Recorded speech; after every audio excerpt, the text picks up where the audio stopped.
자, 이번 시간에는 이제 동적 계획법 알고리즘의 가장 유명한 예 중에 하나인 매트릭스 체인 멀티플리케이션이라는 문제를 살펴보겠습니다. 이것은 이제 이름 그대로 매트릭스 체인, 그러니까 행렬 체인을 이제 곱하는 문제라는 건데 어떤 의미냐면 일단 우리가 이제 먼저 두 개의 행렬을 곱하는 거를 생각을 해보면 두 행렬 그러니까 여기에서는 지금 P 곱하기 Q 사이즈의 행렬이랑 이렇게 Q 곱하기 R 이렇게 두 개의 행렬이 곱해지기 위해서는 첫 번째 행렬에서 열의 개수와 두 번째 행렬에서의 행의 개수가 같을 때만 Q 이렇게 같을 때만 두 행렬을 곱할 수가 있죠. 이렇게 곱하고 나면 만들어지는 행렬은 P 곱하기 R 행렬이 이렇게 만들어지죠. 이것은 이제 뭐 우리가 상식적인 거고 또 두 행렬을 곱하는 건 결국 이제 P 곱하기 행렬에 P 곱하기 R개의 값을 우리가 따로따로 계산을 하는 거니까 이 곱해진 행렬의 i번째 행, j번째 열, i번째 행, j번째 열에 들어갈 값은 첫 번째 행렬의 i번째 행과 두 번째 행렬의 이 j번째 열은 둘 다 길이가 q인 벡터라고 생각하면 되겠죠. 이것도 길이가 q고 이것도 길이가 q고 그러니까 요 값들을 이렇게 쌍쌍이 요 같은 위치에 있는 것들끼리 쌍쌍이 곱해서 다 더해주면 되죠. 즉 무슨 얘기냐면 이 더해진 행렬 우리가 이걸 A, B, C라고 하면 행렬 C의 i번째 행, j번째 열의 값을 만약에 우리가Cij라고 하면 이것은 몇 개의 값을 곱해야 되느냐면 k 콜 1에서 q개의 값을 곱해야 되죠. 그래서 행렬 A의 i번째 행이니까 ik 이렇게 되고 행렬 B의 j번째 열이니까 bkj 그러니까 요 ik와 kj 첫 번째 행렬의 i번째 행에 있는 값과 두 번째 행렬의 j번째 열에 있는 값을 이렇게 쌍쌍이 곱한 거를 다 이렇게 q개의 값을 더해주면 그게cij가 된다. 이것이 이제 우리가 알고 있는 이제 행렬 곱셈 알고리즘인데 따라서 행렬을 곱하는 걸 우리가 이제 굳이 코딩을 하자면 두 행렬 A, B를 받아서 곱해서 이제 C에 저장을 하려면 먼저 이 곱해진 행렬의 그 P 곱하기 R의 값을 우리가 따로따로 계산을 해야 되니까 결국 첫 번째 포문은 I 콜 1에서 P까지 두 번째 포문은 J 콜 0에서 R까지 그러니까 요 안에서 내가 할 일은 CIJ를 계산하면 되겠죠.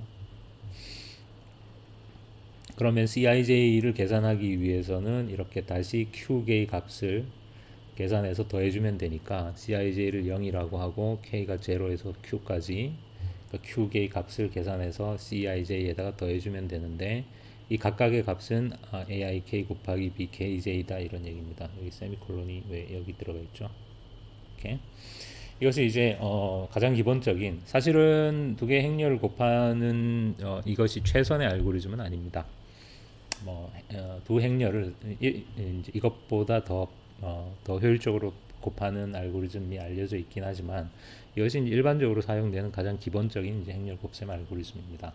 그러면 이 알고리즘만의 지금 이 알고리즘의 시간 복잡도를 우리가 생각을 해보면 그냥 간단하게 우리는 이 알고리즘 안에서 이렇게 곱셈을 몇 번 했는지를 카운트 해보면 일단 이 두 개의 포문이 중첩되어 있으니까 P 곱하기 R번 해야 될 거고 그 다음에 안쪽에 이 포문이 Q번 돌아가는 거니까 결국 요 문장은 P 곱하기 R 곱하기 Q 그러니까 다르게 쓰면 PQR번 PQR번의 곱셈 연산 물론 뭐 덧셈 연산이나 다른 연산의 횟수도 결국 PQR이거나 뭐 PQR에 비례하는 그런 값이 되겠죠. 그래서 우리가 두 개의 그러니까 P 곱하기 Q 행렬과 Q 곱하기 R 행렬을 곱하기 위해서 필요한 연산의 곱셈 연산의 횟수는 PQR입니다. PQR 이렇게 간단하죠.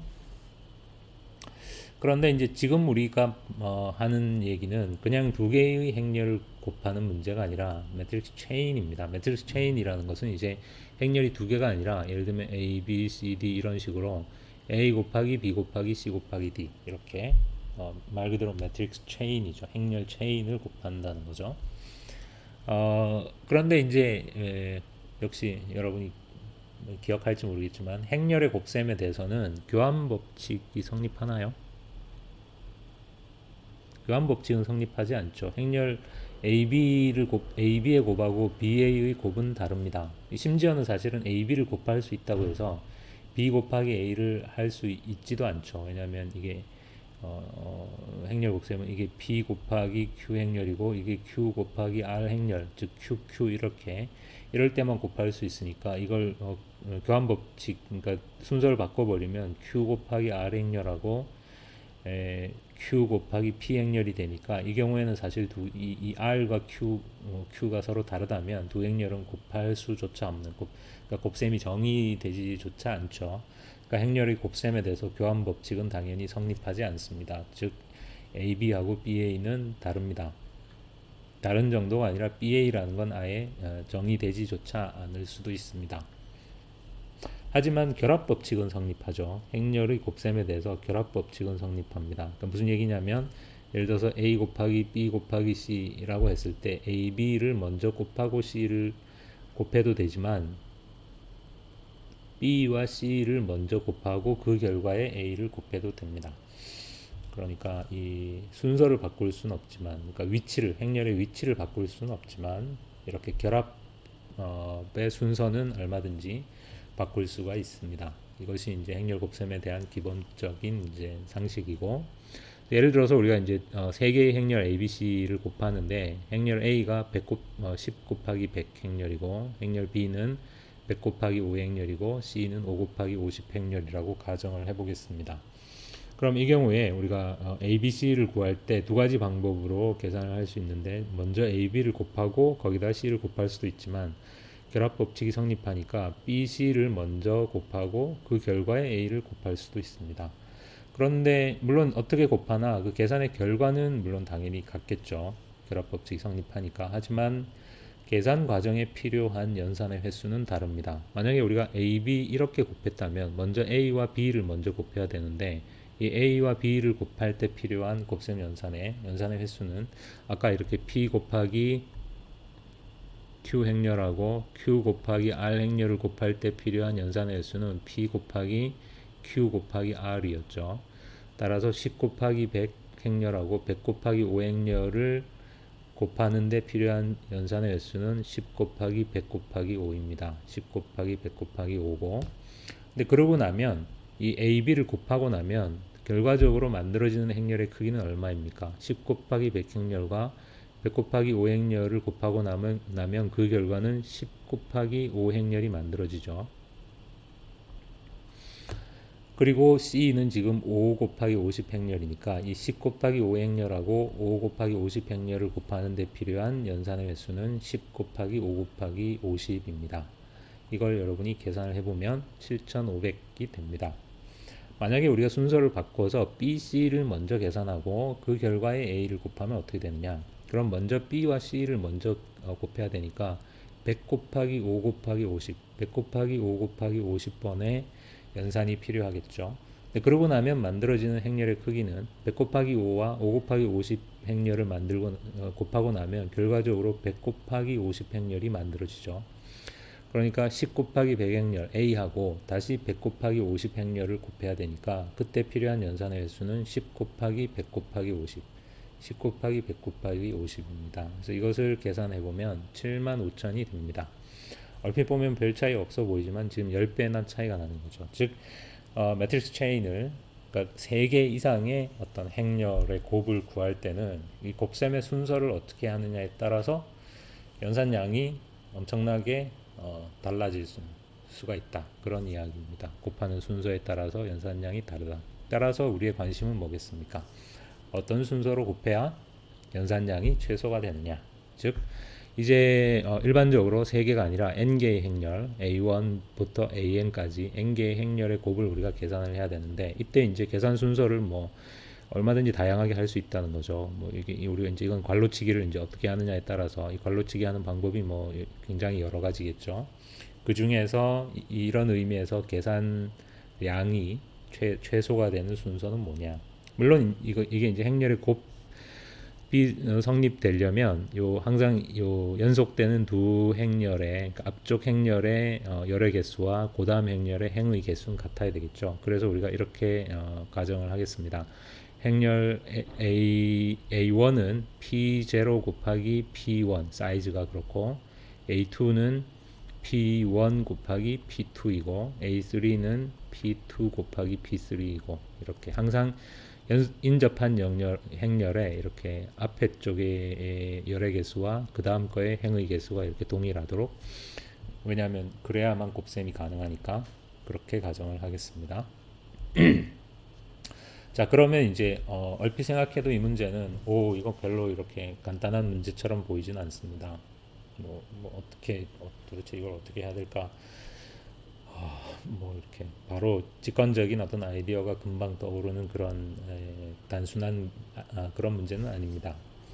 자, 우리는 지금 물론 이제 동적 계획법에 대해서 하고 있으니까 이 문제를 우리가 동적 계획법으로 어떻게 접근해야 되는지를 한번 생각을 해보면, 동적 계획법이라는 게 이제 근본적으로 문제가 가지고 있는 옵티멀 서브스트럭처를 적절한 순환식으로 표현을 한 후에 이 순환식을 풀어서, 순환식을 이제 메모이제이션이나 아니면 바텀업 방식으로 풀어서 문제를 해결하는 테크닉이 동적 계획법이니까, 당연히 이제 이 문제가 어떤 옵티멀 서브스트럭처를 가지고 있는지를 확인은 하는 것에서부터 이제 시작하면 되는데, 옵티멀 서브스트럭처를 확인하는 기본 질문은 제가 뭐라고 그랬습니까? 이 문제에 대한 최적해가 이거다라고 가정한 다음에 이 최적해의 일부분이 그 부분에 대한 최적해인지를 생각해 보는 거라고 그랬죠. 그러면 이제 이것은 계산 순서를 구하는 문제이니까, 예를 들어서 이제 그냥 이 A1에서 AN까지를 최적으로 곱하는 어떤 계산 순서가 이거다 이렇게 가정을 한 다음에 그것의 한 부분이 그 부분에 대한 최적해인가 이렇게 생각을 해보는 건데, 이제 그렇게 생각하는 것도 사실 그렇게 쉬운 문제는 아닙니다.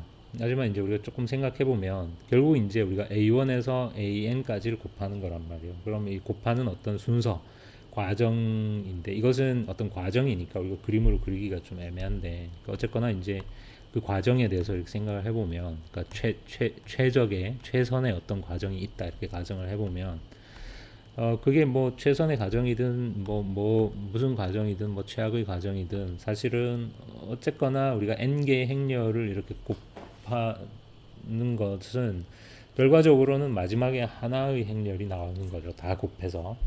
그러면 이 마지막으로 나오는 하나의 행렬은 바로 그 전 스텝에서는 어떤 두 개의 행렬을 곱해서 최종적인 결과가 나온 거겠죠. 그러니까 n개의 행렬을 뭔가 이렇게 곱해 나가다 보면 점점 줄어서 마지막에 두 개가 남고, 그 두 개를 최종적으로 곱해서 최종 결과가 나왔겠죠. 그러면 이 최종 결과 바로 직전에 있는 두 개의 행렬의 정체가 뭔가를 생각해 보면, 이 행렬의 곱셈에서는 교환 법칙이 성립하지 않기 때문에 결국 x, y를 곱해서 z가 됐다면 이 x는 a1에서부터 어딘가까지, 이 어디까지인지는 우리가 물론 모르지만 A1에서부터 뭔가 연속된 K개를 곱한 게 X일 거고, Y는 나머지 모든 걸 곱한 게 Y겠죠. 물론 극단적으로 그냥 X는 A1이고 Y는 A2부터 나머지 전체 곱 이럴 수도 있겠죠. 그 경우 그것은 이제 그냥 K가 1이다 이렇게 하면 되는 거니까. 그러니까 일반화해서 얘기를 하자면 결국 X는 A1에서 AK까지의 곱이고, Y는 AK 플러스 1에서 AN까지의 곱이죠. 물론 K가 얼마인지는 모릅니다. K는 1일 수도 있고 2일 수도 있고 n-1일 수도 있겠죠. K가 n일 수는 없겠죠. 그럼 Y가 없어지는 거니까.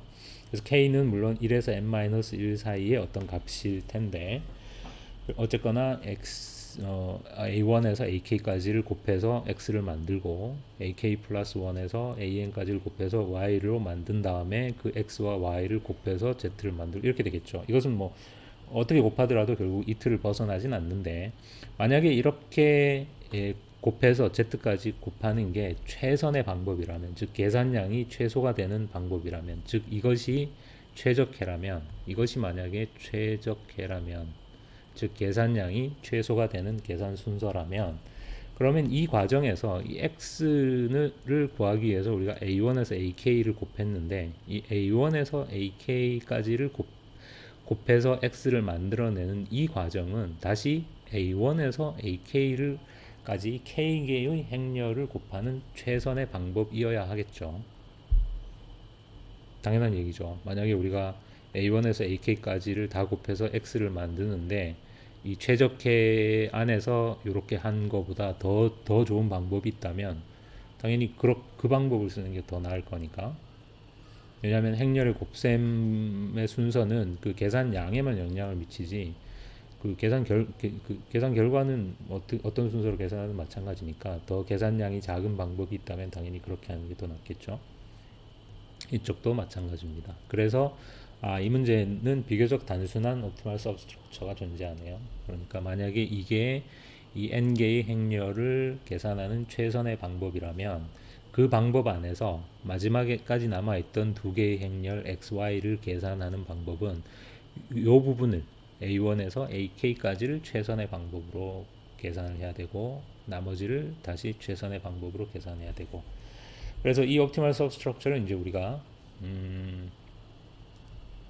순환식으로 이제 잘 표현하면 됩니다. 그래서 일반적으로 우리가 mij라는 값을 정의를 했습니다. mij는 이제 이게 이제 순환식이기 때문에 물론 우리가 이제 최종적으로 관심 있는 건 1부터 n까지를 구하는 거지만 어차피 이제 리커전으로 우리가 순환식으로 표현을 하는 거니까 식 자체는 이제 일반화 시켜야 되겠죠. 그래서 mij는 행렬 ai에서 행렬 aj까지, 그러니까 ai 플러스 1 이렇게 쭉 해서, 물론 이건 이제 i보다 j가 크거나 같다는 게 우리의 기본 가정입니다.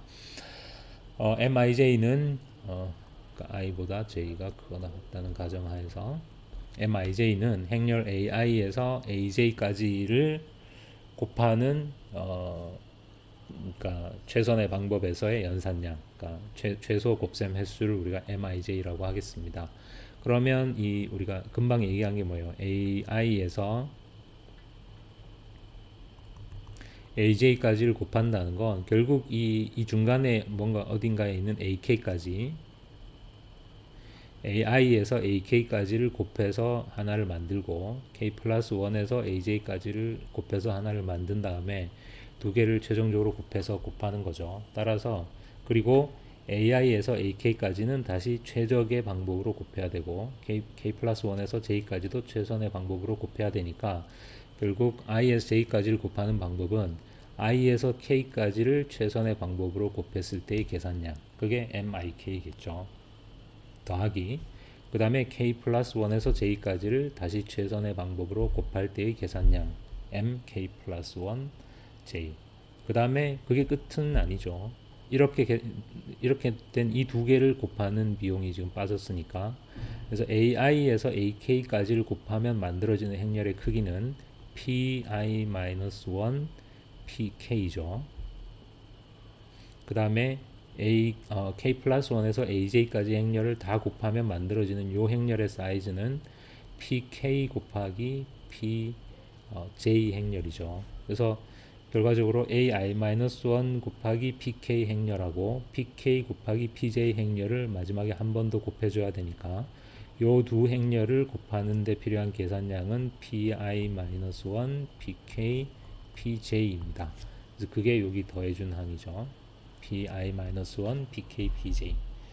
이렇게 되는데 문제는 우리가 이제 이 k가 어딘지 모른다는 거죠. 그렇기 때문에, 그런데 이제 이 k는 i일 수도 있고 i에서부터 이 k는 i이거나 i 플러스 1이거나 이렇게 해서 j가 될 수는 없고 j-1까지 될 수 있는 거니까 요 k를 i에서 j-1 사이의 모든 k에 대해서 이 값을 계산한 다음에 그 중에 가장 작은 걸 고르면 되겠죠. 그래서 이제 이런 순환식이 mij는 미니멈 i 콜 k에서 j-1 사이의 어떤 의미의 k에 대해서 mik 더하기 mk 플러스 1j 더하기 이거 중에서 최소값이다 라는 순환식이 세워졌는데 자, 이것이 이제 제대로 된 순환식이기 위해서는 물론 베이스 케이스가 필요합니다. 그러니까 순환식이라는 것은 항상 베이스 케이스가 있어야 완성되는 거죠. 그러면 이 경우에 이제 이 베이스 케이스, 어떤 베이스 케이스가 필요한지를 생각을 해보면 이 순환식의 구조를 잘 생각해 보면 뭔가 이렇게 여기가 i와 j면 중간에 있는 어떤 각 k에 대해서 ik와 그 다음에 k 플러스 1j 이렇게 되는 거니까 우리가 이 순환식을 리커전으로 반복한다고 생각을 해보면 이 ij의 간격이 점점 좁아진다는 거죠. ij인데 중간에 있는 어떤 k에 대해서 다시 리커전이 호출되니까 ik, 그러면 또 ik 사이에 또 다른 k 이렇게. 그러니까 결국 이걸 여러분 리커전이라고 생각해 보면 리커전이 이렇게 반복되다 보면 이 ij의 간격이 점점 좁아지니까 결국 베이스 케이스는 ij의 간격이 0인 경우를 우리가 베이스 케이스로 잡으면 된다는 것을 알 수가 있습니다. 그러니까 이 리커전을 계속 반복하다 보면 결국 i equal j가 된다 이런 뜻입니다. 그러면 이제 ij가 같은 경우에 mij 값은 얼마로 정의를 해야 되겠어요? ij가 같다는 얘기는 행렬이 하나만 있다는 거죠. 그럼 하나의 행렬을 곱하는 데 필요한 계산량은 없죠. 그냥 제로입니다. 그래서 ij가 같으면 제로, i보다 j가 크면 그러면 이런 순환식이 성립합니다. 제가 이걸 되게 이제 쉽게 이렇게 막 그냥 설명을 당연한 것처럼 설명을 했지만 여러분은 조금 이런 부분에서 꼼꼼히 따져보는 습관을 가져야 됩니다. 그러니까 진짜 임의의 ij에 대해서, 그러니까 i보다 j가 큰 임의의 ij에 대해서 이거를 우리가 리커전이라고 생각하고 이 리커전을 반복하면 결국 ij가 같은 베이스 케이스로 수렴하는가 이런 걸 스스로 본인이 납득 그냥 이렇게 그냥 받아들이지 말고 스스로 납득이 될 때까지 좀 따져보는 그런 게 굉장히 중요합니다.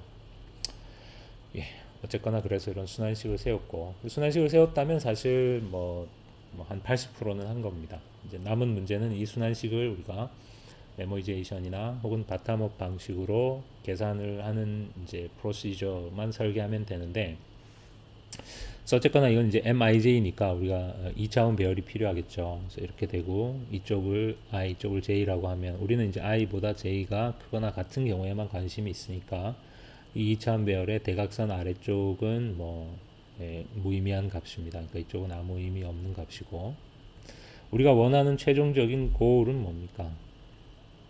우리가 원하는 고울은 M1n입니다. M1n이라는 게 행렬 A1에서 행렬 AN까지를 다 곱하는 데 필요한 최소 비용이죠. 그러니까 이 테이블로 보자면 1n이니까 이 값이죠.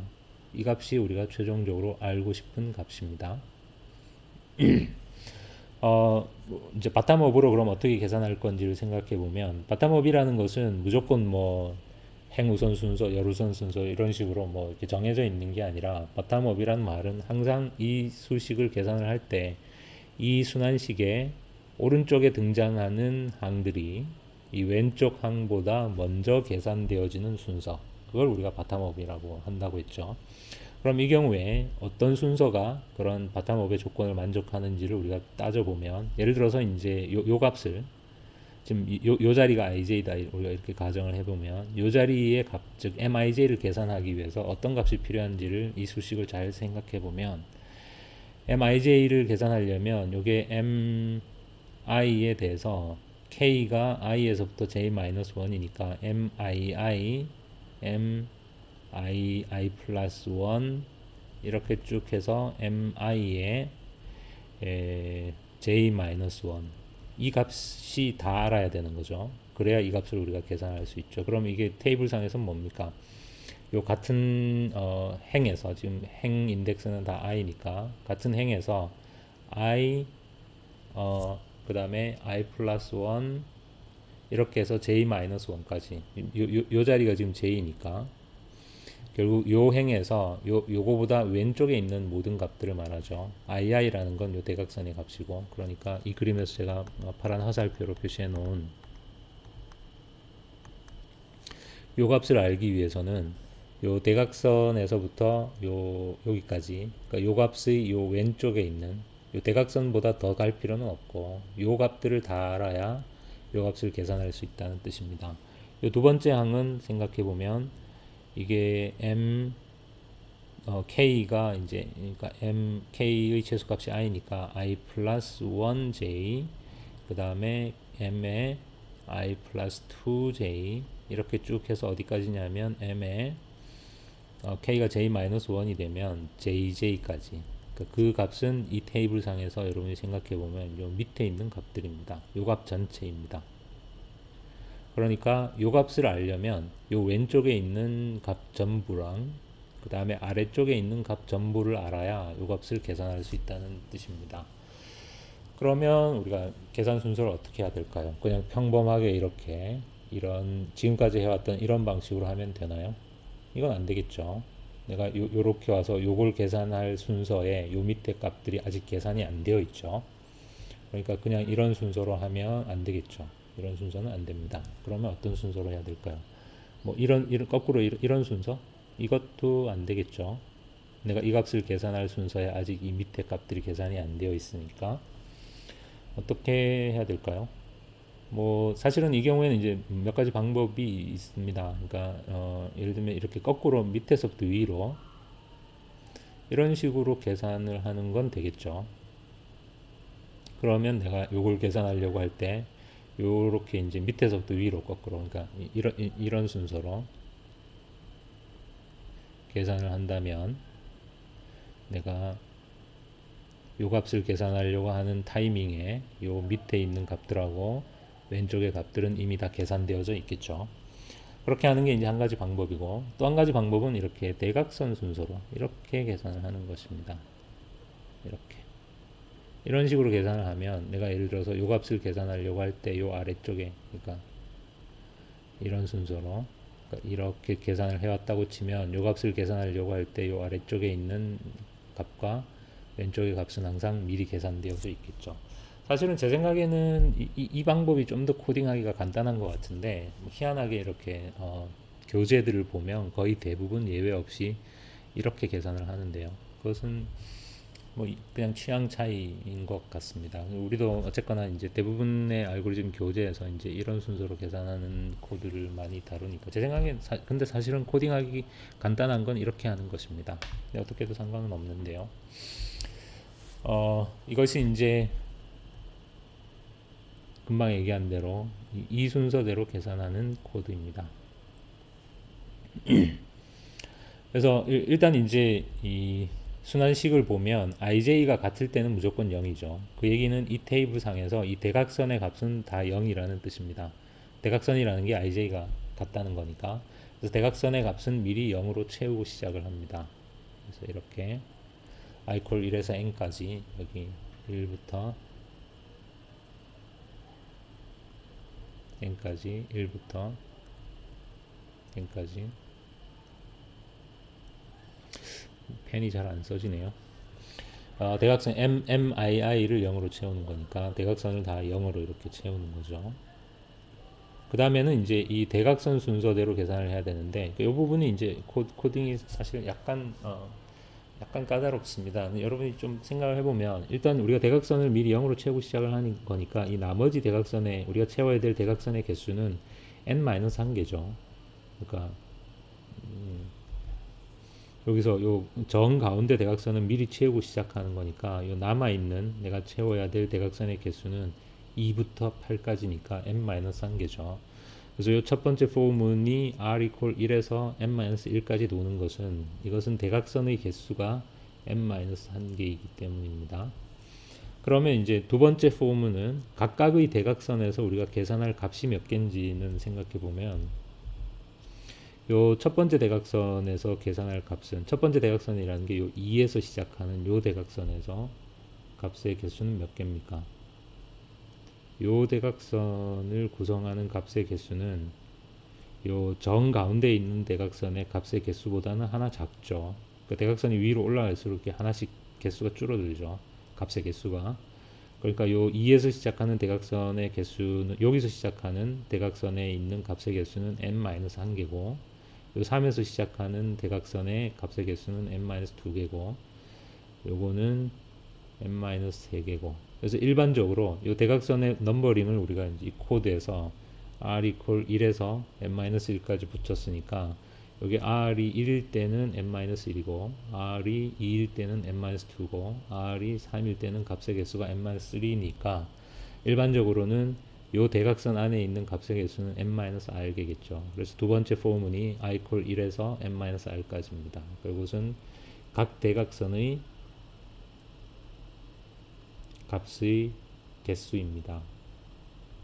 그러면 이제 내가 요 안에서 내가 할 일은 r번째 대각선의 i번째 값을 계산하면 되겠죠. 그러면 r번째 대각선에서 i번째 값은 배열 인덱스가 어떻게 됩니까? 이 배열 인덱스에서 이쪽 그러니까 y축 인덱스는 그냥 i가 1, 2, 3, 4, 5, 6, 7 이렇게 1, 2, 3, 4, 5, 이렇게 내려가죠. 따라서 이 안에서 내가 계산할 값의 이 y 인덱스 그러니까 첫 번째 인덱스는 그냥 i입니다. 그런데 이제 그러니까 이 행 인덱스는 그냥 i인데 열 인덱스는 이제 요 대각선의 첫 번째 값과 두 번째 값, 세 번째 값의 요 열 인덱스는 대각선마다 달라지죠. 그 열 인덱스는 i 플러스 r입니다. 이거는 사실 제가 뭐 말로 설명 하는 것보다 그냥 여러분이 조금만 이렇게 꼼꼼하게 따져보면 따져 그림을 그려가지고 따져보는 게 그러니까 요 r 번째 대각선에 여기서부터 이렇게 i 번째 값이 얘라면 얘의 열 인덱스는 당연히 i입니다. 그럼 행 인덱스는 r 더하기 i라는 거죠. 왜냐하면 출발점이 r이기 때문에 r에서부터 시작해서 i 칸 이렇게 온 거니까 열 인덱스가 i 플러스 r이라는 것입니다. 그래서 j1을 i 플러스 r이라고 하고 그럼 요 안에서 내가 할 일은 mij를 계산하면 됩니다. mij는 이제 순환식을 그대로 이용해서 mij는 이제 이 그 k가 i에서 j-1 사이에 이 값을 다 계산해서 그 중에 최소값을 찾는 거니까 이제 먼저 mij는 k가 i가 되면 이제 먼저 k가 i가 되면 요거는 이제 mii니까 0이죠. 그래서 0으로 없어져 버리고 그래서 mi 플러스 1j 더하기 이렇게 mi 플러스 1j 더하기 이제 요 마지막 행렬 곱하는 건 이렇게 되고 그러니까 먼저 mij를 요거라고 해놓고 그 다음에 k를 i 플러스 1에서 j-1까지 하면서 요 k에 대한 요 값이 만약에 현재의 mij보다 더 작으면 그게 새로운 mij 값이 되고 요거는 이제 최소 값을 구하는 로직이니까 첫 번째 값을 일단 mij라고 해놓고 두 번째 값부터 순차적으로 계산해서 뭐 현재까지 내가 알고 있는 최소값보다 더 작으면 걔가 새로운 최소값이다 이런 로직이죠.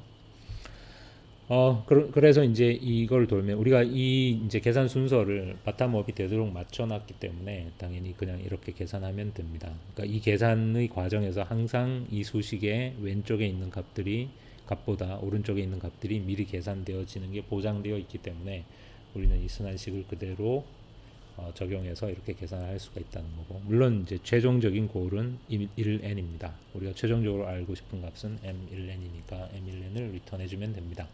이 알고리즘의 시간 복잡도는 일단 첫눈에도 포문이 3개가 이렇게 중첩되어 있기 때문에 뭔가 n3승스러운데 물론 이제 포문이 3개가 있다고 해서 무조건 n3승이 된다 뭐 그런 건 아니기 때문에 사실은 꼼꼼하게 따져볼 필요가 있는데 이 시간 복잡도가 이 계산을 해보면 이제 n3승이 됩니다. 이 시간 복잡도를 정밀하게 계산했을 때 왜 n에 대한 3차식이 되는지 이런 부분은 이제 여러분이 교재를 참조하면 되겠습니다. 이번 시간은 여기까지입니다.